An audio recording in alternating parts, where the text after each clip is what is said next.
This is the moment of a lifetime. The clock's ticking like my lifeline. Until I flatline, I push it to the red line. Who gon' stop me high? Who gon' stop me high? Welcome to the latest edition of No Mercy with yours truly, Stephen A. Smith, coming at you as I love to do every Monday, Wednesday, and Friday over the airwaves or wherever you can find your podcast. You'll find No Mercy with Stephen A. Smith. A minimum of every Monday, Wednesday, and Friday, at the very, very least. Coming at you from my home studio. We're here in the studio thanks to our official studio sponsor, FanDuel Sportsbook. FanDuel is the official sports betting company of the No Mercy podcast. Never did this before. Never had two parts to a podcast. Aired on separate days, obviously. But it was necessary in light of the podcast we posted just a couple of days ago. Stephen A. Smith, yours truly, sitting down with four-time NBA champion Draymond Green of the Golden State Warriors. Spoke eloquently, spoke intimately, with heartfelt emotions about the ordeal that he went through and has gone through throughout this season, stemming from the aftermath of his confrontation with Jordan Poole, where he damn near knocked him out. A teammate he loved, a teammate who loved him, who trusted him, etc. All of those things happened. Draymond Green talked extensively about that, didn't hold anything back. And he had so much to say, and I certainly didn't want to interrupt him or cut him short. That in fairness to him and to this audience, I felt it was only right to hear the interview in its entirety in two parts to make sure we gave it the time and the justice it was due. So here is part two of my interview with Golden State Warriors champion Draymond Green.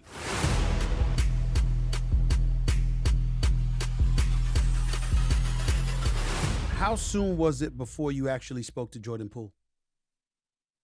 To his face, man to man. To his face, I think I spoke to the team like a couple days after, like either the next day or the day after. You know what's crazy is I told Steph and them right after it happened, like I was in the locker room and everybody came in there and like it was crazy. And I told him like I want to talk to the team. At that moment, I already knew I was wrong. And they were like, it just happened. We don't think if you said something to the team right now that they would believe it's true. And I said, if I'm going to say something, you better believe it's true and that's how I feel. I'm not going to say anything for somebody to understand me, or try to get somebody to see my point of view. No, I just have something I want to say real quick and I'm out the way. But they were like, no, we don't think you should. And then I spoke to him, I think the next day maybe. And I said the same thing I felt I would have said the day before. And then I think he and I maybe talked like a few days after that. Face to face a few days after that. When he was ready to sit down and talk face to face. But like I told him, I'm not in a space or a position to tell you we should sit down and talk. But just know I want to talk to you whenever you're ready to have that conversation because it's not up to me. Like, I did the bullshit. I can't decide, now we got to talk. That's just very narcissistic, stupid, and idiotic. And so I'm like, yo, I would love to talk to you. Whenever you're ready, whenever you want to talk, I want to talk to you. And I'm going to keep coming to you and trying and check in. He didn't want to talk, and I understood that, and he didn't want to talk. And when he said he didn't want to talk yet, and I'm like, all right, cool. I'm going to keep coming to you and trying, and whenever you're ready to talk, we'll sit down and talk.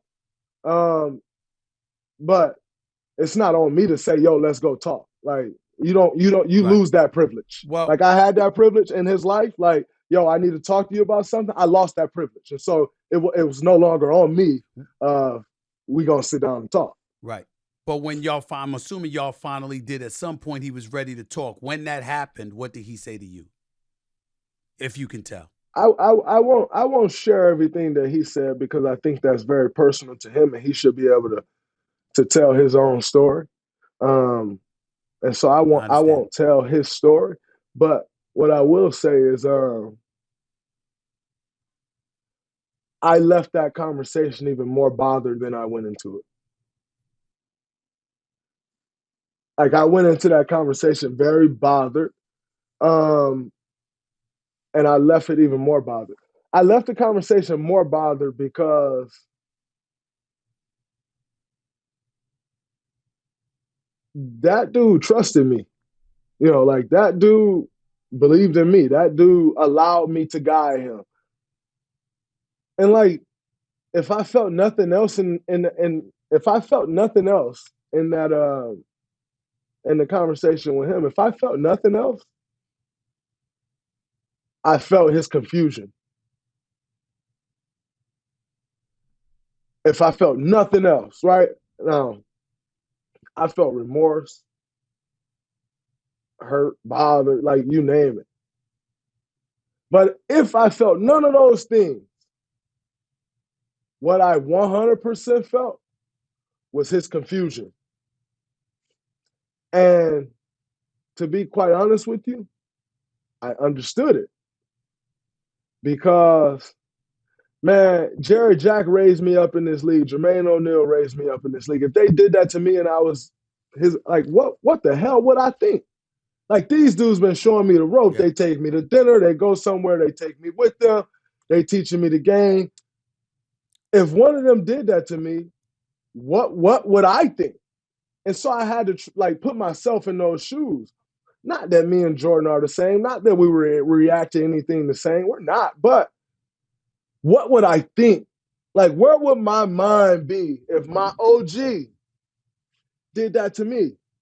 I may even be more understanding than Jordan was, although I think he handled it, man, as good as anybody could have handled it. Like, the embarrassment that he had to go through, staying professional, like, he handled it well, man. And I applaud him for his maturity in the situation. He was way more mature in the situation than I was. But I just left there like, what if one of them did that to me? What would I be thinking? I think I'd be looking exactly how he was thinking. Like, what do you think? Draymond Green, the 4-time champion for the Golden State Warriors, the leader, definitely the vocal leader of this team in a lot of people's eyes. How did it affect you as a leader of the team coming into this season, knowing what happened? It affected me a lot because, number one, what you have to understand in something like that is how people hear your voice. So when you're speaking to someone, if you're speaking, you should always aim to understand how people hear your voice. And I am always very conscious and aware of how someone hears my voice, whether it's my team, whether it's my kids, whether it's my friends, whether it's the public. If I want something to come off a certain way, I'm going to say it a certain way. If I want something to come off a different way, I'm going to say it a different way.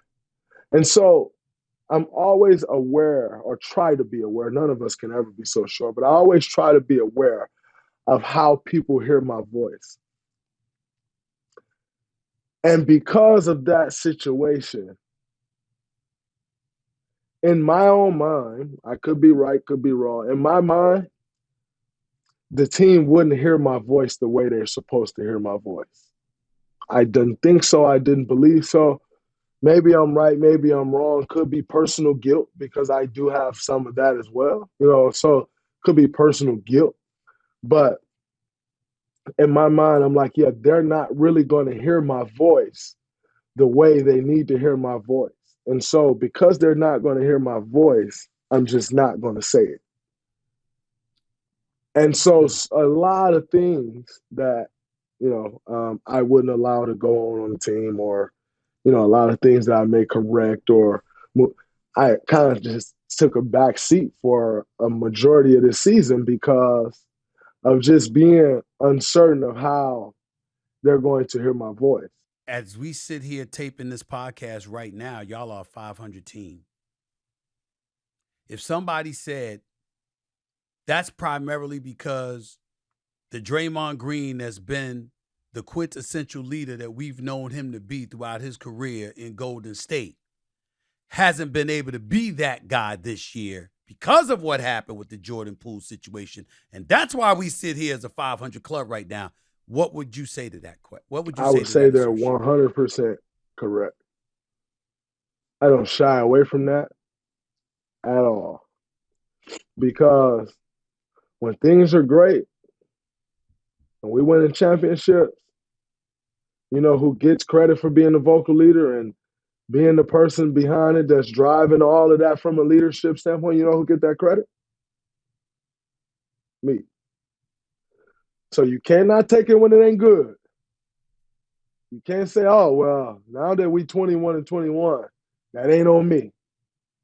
But when we winning and it's going great, that's all me. No, sir. Can't do that. And so I would say from that standpoint, they're 100% correct. I would also say from a totally different standpoint, they're 100% correct, which is some of the slippage that we've had. Coach Kerr is incredible. It's great. What Steve brought to us, teaching us how to truly be winners. Great. His Steve's in series adjustments in the playoffs are insane. They're unbelievable, man.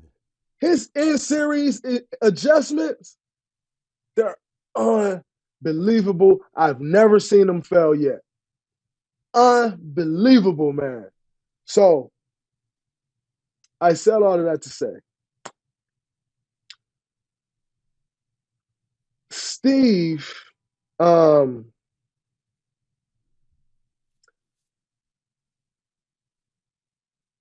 are certain things on a basketball team that a coach just won't be able to get across to a team. And it does not make that coach any less great than they are.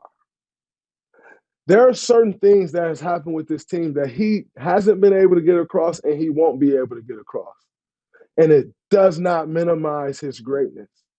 But you go find me any great coach that won championships, and I'll show you the leader on that team that was standing, helping do that job on the floor, in the locker room, on the bus, when the coach not around. You know, all of those things, I'll show you that guy on that team because you have to have that because a coach can't go on the floor.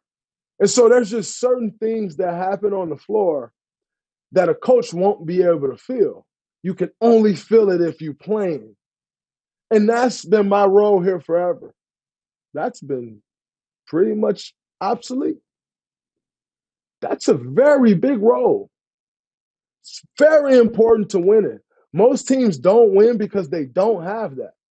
LeBron James has won so many times because he is that, right? Like Steph Curry is a version of that, but I'm the vocal side of it. You know, like Steph Curry is going to come to us and say, yo, this is what we need to do, blah, blah, blah, blah, blah. I see this way, boom, right? And I'm going to be like in it, like, hey, man, like, what the hell we doing? Like all the other stuff, you know? Like that's my role. And so, you know, you look at, I mean, you can go down the list. Like Kyle Lowry when Toronto beat us. You know, like you need that. And so we have not had that. And in large part due to me and not feeling that my voice will be heard the way it needs to be heard. And then also being like, and also being aware in the moment and understanding that you got to work back to that, man. Like, I don't feel like nothing is given, man. Respect is earned. And you did something to lose some respect. That's just point blank, period. Some people lost some respect for me, and you have to gain respect. I don't just think you get respect back like that just because you're ready or you want it. Like, no, you gotta go through steps to gain that respect back. And for me, I'd rather commit myself to going through the steps of gaining that back than just trying to talk and be like, oh man, like this is what needs to be done and blah, blah, blah, because then you never get it back. And then you get a deaf ear and it's a wrap after that. Well, I will say this to you. Just a few more questions before I let you get on out of here. Thank you for all the time that you've given me, my brother. But I got to ask you this question because I'm thinking about You're entering a year where you can opt out of your contract. You're looking for a new long-term deal. When that first happened with you and Jordan Poole, there were people that speculated this might be it for Draymond because of Jordan Poole. But there were people before the Jordan Poole incident who were saying that might be it for Draymond because he's going to want a long-term extension. He believes he's worthy of a long-term extension. Most people think he deserves the long-term extension, but the Warriors and those luxury tax numbers got to be taken into consideration. When you take all of those things into account, Draymond, if you don't resurrect yourself to the leader that you once were prior to the Jordan Poole incident, one could argue that's not going to help your case to get in a long-term contract that you want and you richly deserve. What do you say to that? How do you manage your way through that? Because I know you want a new contract. Stephen A., we have a very finite time to do what we're doing. I'm 32 years old. If I'm being honest, I don't want to play basketball until I'm 40. I really want to play basketball for another 4 years after this. I've always said my magic number is 15. Once I get to 15, that's it. I'm cool. Go enjoy my life. Go on to my next thing. Leave it to the young guys to take it from there. And like P. Meyer said, hopefully I left it in a better place than it was when I found it. I don't have interest in playing 20 years of NBA basketball. Just not what I yearn to do. Mm-hmm. I've been very fortunate and lucky and blessed to have the career that I've had, to have the opportunities that I had to play in the best professional sports league in the world. But I understand that has an end date. And I personally can tell you that end. It's up to me. I feel like over the last year or so, not even with the Jordan, just over the last, it's become more and more evident to me that 15 is the right number. Reason being, Stephen A., I've talked so much shit to so many guys on a basketball court. I can't be one of the guys lagging around at the end of my career, lagging, like, yo, I'm just out here collecting the check. I can't be that guy because everything that I've dished out is going to come right back. And so I don't want to be one of those guys that's like just still around. And I feel like I know for sure I got 4 great years left in this body. Like, I know that for certain. I can feel it in my, like, I know how I feel. And so I'm like, I got four great years left. And for me, I've always been very good at, if I set this goal, I'm going to do everything that I have to do and that I know I can do to get to that goal. And so for me, setting that end date is beautiful because I'm like, oh, I got 4 more summers of working like this. Let me kill myself these 4 summers for working like this. And once I get to 15, that's it. I'm getting to that goal. I'm done. And so I said all of that to say, of course, I want to get another long-term contract. That takes me right to the end of my career. Thank you so much, Adam Silver, Michael Levine, Joe Dumars, Mark Tatum, Joe Lacob, Peter Guber, Bob Myers, Steve Kerr, Steph Curry, Klay Thompson. It has been an incredible run. The city of San Francisco, Oakland, the town, took me in as their own. Thank you so much. It's been an amazing run. Maybe you do feel like I can still play some more after seeing me in year 15. It's been great. I thank you.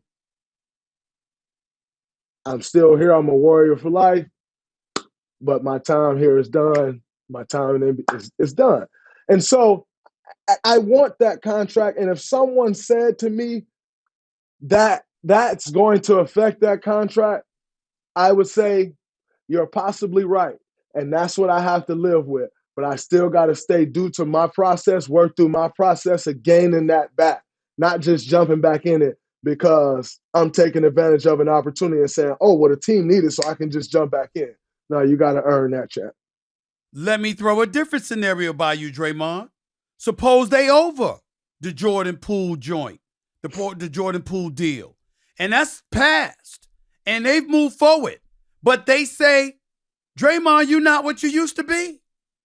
And we don't trust that this investment that you want from us is worth it for us to invest in you for the next 4 years. If the Golden State Warriors were to say that about you, how would that make you feel? Where would you want to go if you couldn't play in a Golden State uniform with your brothers, Steph Curry and Klay Thompson, unquestionably the greatest shooting backcourt in the history of basketball? How would that make me feel? I'd be salty and hurt because, I've been here 11 years. Like, I don't know anything outside of the state of Michigan. Growing up in Saginaw for 18 years, 4 years at Michigan State, went straight to the Bay Area. I don't know anything outside of that. I've traveled. I've, got a home in another place, but I don't know anything as far as my livelihood goes outside of those 3 places. I'd be a fool if I didn't want to stay here for the next 4 years and finish this the way we started. Because I know we still going to win. Like, I know that. Like, I know we still going to win. So I'd be a fool to just be like, yeah, nah, that ain't it. Like, no. No, you don't just, when you have one of my OGs used to tell me, if you go somewhere and you catch a great vibe, or a good vibe, don't leave that vibe chasing a better vibe. So you're going to go to this spot, y'all dancing, you caught a vibe, y'all kicking it in there, it's a good time. And then you like, oh, this other spot going on, now I'm going to go over there. Man, 19 of the 20 times you do that, the first spot that you caught the vibe at going to outlive that second spot. So what do I mean by that? Man, it's been so great here. The things that we've accomplished together, it's been absolutely amazing. Not only myself, Steph, Klay, Andre, not only us as players, but Steve Kerr as a first-time coach, Bob Myers as a first-time GM, Peter Guber and Joe Lacob as new owners when we all came in. Steph Curry, they bought the team right a year after he was drafted. Klay Thompson, the year he was drafted. They had the team a year before I was drafted. We all did this together. Like, we all have grown to who we've become together. Joe didn't make the Golden State Warriors the Golden State Warriors. Peter didn't make the Golden State Warriors without us doing what we're doing. We weren't able to do what we do without them being an incredible ownership group and giving us the resources we needed. Bob Myers being the mastermind that he is and putting the pieces around us to amplify what we're great at. And then Steve Kerr being the mastermind and the winner that he is. Let's forget some X's and O's. There's a lot of coaches good at X's and O's. But ain't many winners in NBA history like Steve Kerr. Him being that and who question. He is. Without question. Like, and being who he is, and then winning more championships as a coach. Like, we all have grown into who we've become all together. I'd be a fool to say, oh, man, I just want to leave that. I don't. Like, that's crazy. We built this thing together. Want to end it that way. But if they want you to leave. But if they want you to leave by virtue of not wanting to pay you. I do understand the business. I do understand that we got a luxury tax bill bigger than any team in NBA history. I do understand that. I do understand where we are as far as the rosters goes. We got our experienced guys. We got young guys. I understand all of those things. I study this business. No disrespect to CJ McCollum. I'm just using this as an analogy. Sure. I study this business more than CJ McCollum. He's the president of the NBA Players Association. Probably that could not be true, but you get my point. It's like it's his role to the players to study this and do this and being all the time to make sure the players get the best, what they need, the best deal, blah, blah, blah. That's his job. I study this like that because I want to know the business that I'm in. So I understand all of that stuff, Stephen A. And I understand that the decision of keeping me may come down to more than just if they want me there or not. It may come down to money, right? But what I do know is this. If someone wants you bad enough, if someone feel you're valuable enough, they're going to do what they have to do to make that work. And so for me, I would say if they said, well, I don't think you can get back to that, I would say, have I ever not got back to that? Have trusted me this long? Has it been beneficial for you? So you probably want to bet on what you know. Like that I get back to that. You know that that's who I am. You know that's who I enjoy being.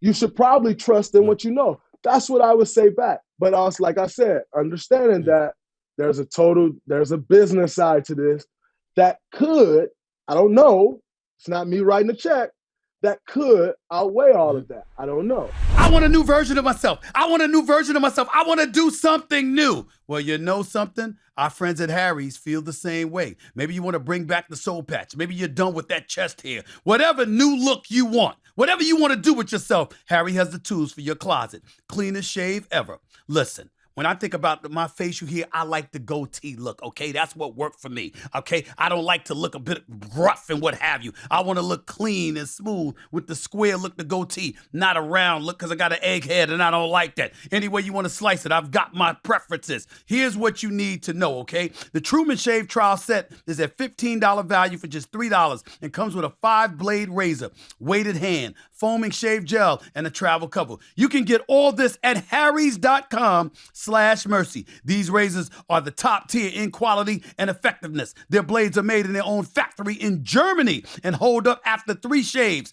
5 shaves, 8 shaves. You will see and feel the difference. There's a reason that Harry's the highest customer satisfaction in the whole shaving industry. No matter how new your new you is, look sharp all year long with Harry's. Get a $15 Truman Shave Trial Set for just $3 at harrys.com/mercy. That's harrys.com/mercy for a $3 trial set. I got a few rapid fire questions to throw at you before I let you get on out of here. I can't imagine there's a person alive that loves or wants to play with Steph Curry more than you. Nobody has a greater appreciation for the greatness of Steph Curry than you. If you were not playing with Steph Curry, who's the one player in the NBA that you'd want to be a teammate of? If I wasn't playing with Steph Curry, the one person that I would want to be a teammate of,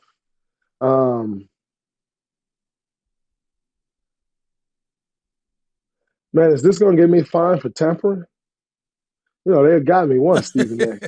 I don't know. I don't know. Well, don't answer it then, because I don't want to take no money out your pocket. I don't want to take no money out your pocket. Forget that question. Get me fined. People say stuff like that all the time, but I got dinged once, man. They hit me for $50K, Stephen A.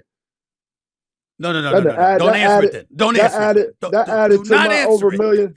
That added to over my $1 million in fines in my NBA career, man. Oh my goodness. The top 5 basketball IQs in the NBA in your estimation. LeBron James, Chris Paul, myself, Luka, Joker. Okay. And Jokic. Okay. I also have to put in that mix, though. I also have to put in Marcus Smart as hell, too, man. Marcus Smart, he live up to that. Marcus Smart as hell. He's super smart. Like, I enjoy playing against him. And there's one other guy that's on his way, but he has to make sure his athleticism don't move him away from that. And I'm starting to see a little bit of that, and I hope it's not the case, because early on, he was very on his way to that, and that's Ja Morant. Like, okay. I hope he don't fall so deep into the love of the athleticism. Like, you could tell T really taught Ja the game. Like, coming into the league, I'm playing against Ja, and like, he making plays and I'm doing stuff, and I realized, like, yo, I think this dude out here playing chess with me, man. Like, I'm doing this, he do that. Like, then I call this, he call a set, and I'm like, I think this dude out here playing chess with me, and keep playing against him. And I'm like, oh yeah, he out here playing chess, man. He got it up there. And Okay. everyone has fallen so in love with his athleticism that I hope he don't take that and just go try to be athletic all the time. Like, nah, man, you smart and with that athleticism. So him and Marcus Smart will be in there, somewhere. But those Him, five has John proven Morant, it. Marcus Smart, Luka, you, LeBron, Chris Paul, and Jokic. That's Yeah, the names that I got. yeah. Favorite season from your Warriors dynasty run? Favorite season for my Warriors dynasty run was my favorite season was 2017. 2015 was incredible. Kevin Durant's first year? Yes, because the reason that was my favorite season was because it started off a little shaky. Like we had to figure it out. It wasn't bad, but it wasn't like, it wasn't dialed. And so it started off and we had to figure some stuff out. And at the beginning, once we figured it out, Christmas Day, and then we played the Cavs and we lost. And after that, we figured it out. It was just a matter of time. Counting down the dates of the date to the date that we can win a championship. Not like, oh man, I wonder who we're going to play or we may. No, we were just counting down to the date that we can win. It was January 9th. We were counting down to the date. We knew we were winning a championship. And I think we ended up going 5 that year with Cleveland, but that was my favorite year. LeBron James arrived in Miami, and his first time in Miami during that when him, D Wade, and Bosh were on stage, he said not one, not two, not three, not four, not five, not six, not seven. If you take Kevin Durant in the years that he's been gone from you guys to Brooklyn, I think this would mark the 7th season. He would have been in Golden State had he elected to stay. How many championships would y'all have won with Kevin Durant? Well, in total for us, at least 6. I mean, at least 5, possibly 6. The reason I say that is because we would have lost in 2019. Him and Clay got hurt. Kevin comes back. If Kevin comes back that following year, like I think Kevin was ready to go in like January or February that year. Kevin comes back that following year, but Clay's still out, So like we could possibly win with Clay still out, maybe, but it's hard to win without Clay. It's real hard to win without Clay. What Clay brings to the team, it's really hard to win without Clay. But say if we possibly pulled it off, then that would possibly make 6, but for sure 5. 2016, I often bring this up. The NBA gave the Cavaliers a stimulus package when you got suspended for Game 5. I had picked y'all to win in 5.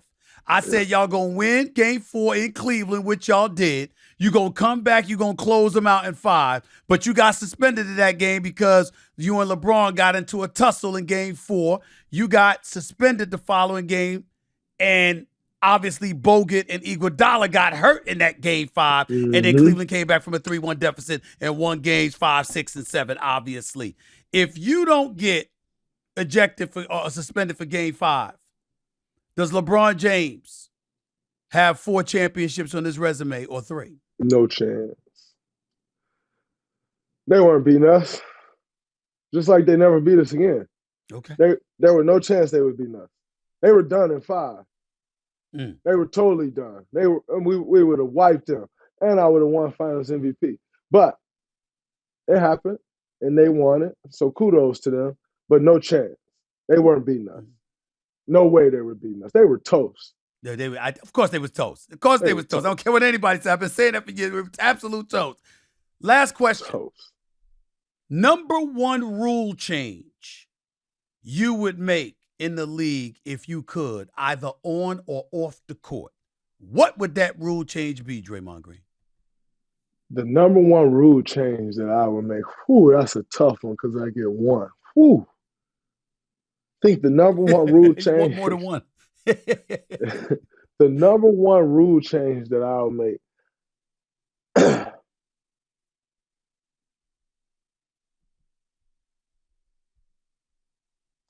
The number one rule change that I would make would be an off the court thing, because Okay.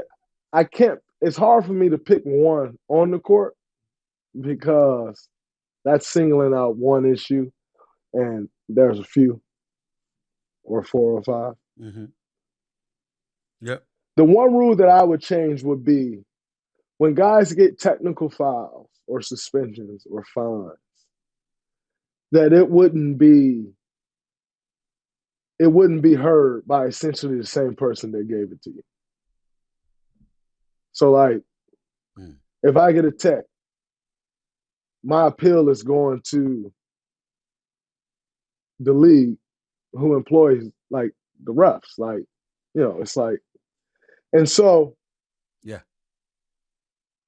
like to expect that they're going to take our side, like you have to be so blatantly clear that you didn't deserve a tech to like, or it's pretty much just the word of the referee. And they're human beings. Like when you're a human being, you have personal feelings towards people. Like they may be good, may be bad, but you have them. And I think for me as a player, like the one thing that I do understand with referees is like, no, they do have personal feelings towards people. And they're human beings. How do you expect them not to? And so in understanding all of that, like I get that. But your appeal would like our appeals wouldn't just like if I get suspended or fined, like then it's just the same process for the appeal. And I think to me, that's one that I would change. Because I think, like I said, I've been fined over $1 million. So that, Yes. that's a big one. That's a big one for me. Like, Stephen A., I got fined a whole game check. Like a game check, which was at that time probably was like almost $200,000 for missing Game 5 of the NBA Finals. But I don't get paid to play in the NBA Finals. Like I get like a $200,000 bonus if we win the championship. But I lost a game check for a game that being suspended for a game that I'm technically not even able to play, like not even paid to play in. Yeah. Right. Like, but I can't call them and say, y'all just took $200,000 away from me for a game that I'm not even paid to play in. It's not like it's a regular season game where I'm actually paid 1/90th at the time to like play it. I'm not paid to play in this game. I'm gonna lose a check for not being in it. There's guys that have been at home for 2.5 months. Well, what about people say that's an incentive to keep you cool? What do you say to that? I mean, clearly, I didn't think I deserved suspension anyway. I didn't even make contact, and I got upgraded to a flagrant foul. Like I totally agree with you. And you got thrown to the floor by LeBron. Yeah. You got slammed to the floor by LeBron. I didn't feel you deserved that either. I didn't. Right. Now I can't defend you with Steven Adams. Now can't defend you. I can't defend you kicking up your leg. I can't defend that. That leg still goes in the air. He just don't happen to be over me. But that's just my anatomy. That leg still goes up in there. But no problem. But yeah, it's like I'm just saying as a man. I'm just saying as a man, a cardinal rule: don't even go in that area. Don't even go in that respect area. It. I respect it. But also check this out, Stephen A. I got dinged for Steven Adams because of the first one that happened when I was just going up for a layup. And when you jump off your left leg, your right knee is going to go up on a layup, and he was over me. So then they're like, "Oh, that's one. Now this is two." No, it's not. But I take that on the chin. It is what it is. I live with it, whatever. But that's what I would change. Just like that process would be different because that process has cost me over $1 million. Woo, what can I do with that $1 million, Stephen A? That's right. Very, very, very last question. You say you ain't concerned about anybody in the West. Denver, Memphis, New Orleans seem to me to be viable reasons to be concerned, especially if you still trying to get back to yourself pre-Jordan Poole stuff. What do you say to that? You still not worried about anybody in the West? No, because worried about somebody in the West would mean like we get to our best, which I know we will, that they can beat us at our best. And I don't think anybody can beat us at our best. Like, so I still feel like it's up to us. Like, it's on us. And it being on us, like, doesn't make them worry me. Because if we can't figure what we need to figure out, like, they're least important. Like, you have to figure out what you need to figure out to win a championship, not figure the other team out first. You got to have yourself figured out. So I know that if we figure out the things that we need to figure out, they're not going to beat us at our best. Now, the Denver Nuggets look real, though. Adding KCP, very real. Very, very underrated move. Very real. Like, very underrated move. Jamal Murray coming back into the fold. Yes. Like, that changes things. Joker being Joker, obviously. But Aaron Gordon has been a totally different player since those playoffs last year. Totally different player this year. Now, you still got to do that in the playoffs. But I think Aaron, like, a mixture of that, like KCP, Jamal coming back, but Aaron Gordon has changed that team. So they look real, but I still don't pick nobody to beat us. I got you. Draymond, man, real conversation, man. I really appreciate this, man. Thank you so much, man. Thank you for being a part of No Mercy. Thank you for opening up the way that you did. Really, really appreciate it. And I hope that, I know that a lot of people are going to learn a lot more from you based on this conversation, my man. I appreciate you, and I wish you good luck as the season progresses. You know I'll see you soon. You know that. Yes, sir. Yes, sir. I appreciate you, my brother. Like I said, you know me, I'm never afraid to give guys their flowers when they do. You, my man, you need to put a GOAT right next to your K. That's what you are, my brother, and I appreciate you. Everything you do, from your mentorship to your brotherhood to even just being a friend. I can't thank you enough, bro. Absolutely. My pleasure, my man. We'll talk soon, my man. I'll see you real soon. You take care of yourself, all right? No doubt. You too.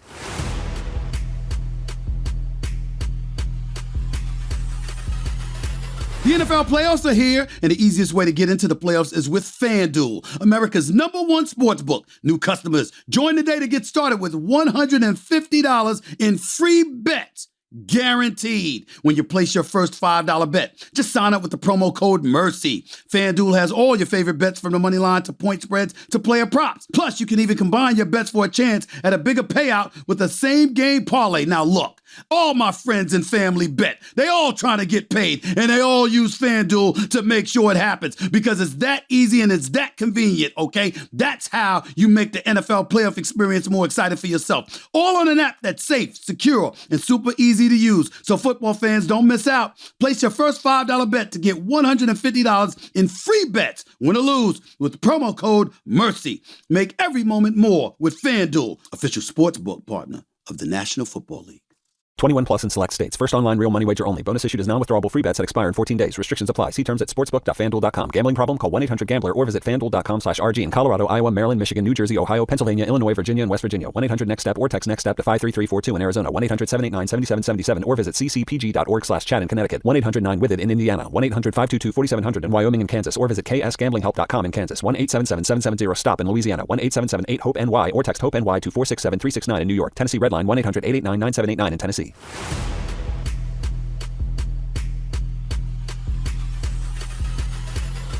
I really need not say any more. I'm just proud of the brother for standing up and owning what he did. I understand that he didn't have much of a choice, but you got a choice to acknowledge what you did. You don't have an obligation to feel the level of contrition, empathy, and accountability for yourself that he has clearly been willing to accept. Here's the reality of the situation. The Golden State Warriors don't have a snowball's chance in hell of repeating the champions if Draymond Green doesn't become the leader he once was. And he's got no chance in hell of getting the lengthy contract he's coveting if he doesn't resemble the player that he once was in helping lead the Golden State Warriors to championships. In order for him to accomplish those goals, he's going to have to shove aside the obvious guilt that he feels and not be hesitant or reluctant in any way to express himself and to be the leader we all know him to be. That's what the Golden State Warriors need in order for him and the Warriors to be successful. The beauty is, I think he knows it. And I think as the season progresses, we'll see a better version of Draymond Green and the Golden State Warriors than what we've seen the first 3 to 4 months of this season. We shall see. But I will say this. You'll never see me rooting against him. I can tell you that much. I'm proud of the brother. I really am. Not for what he did, but for how he's owned it. I think he's a better person, better man, better professional because of it. Let's hope the same can be said for the Warriors. We'll see. I'm going to get on out of here. Thanks again to Mr. Draymond Green himself. And make sure you listen to the Draymond Green podcast on Volume. Does a great job with it.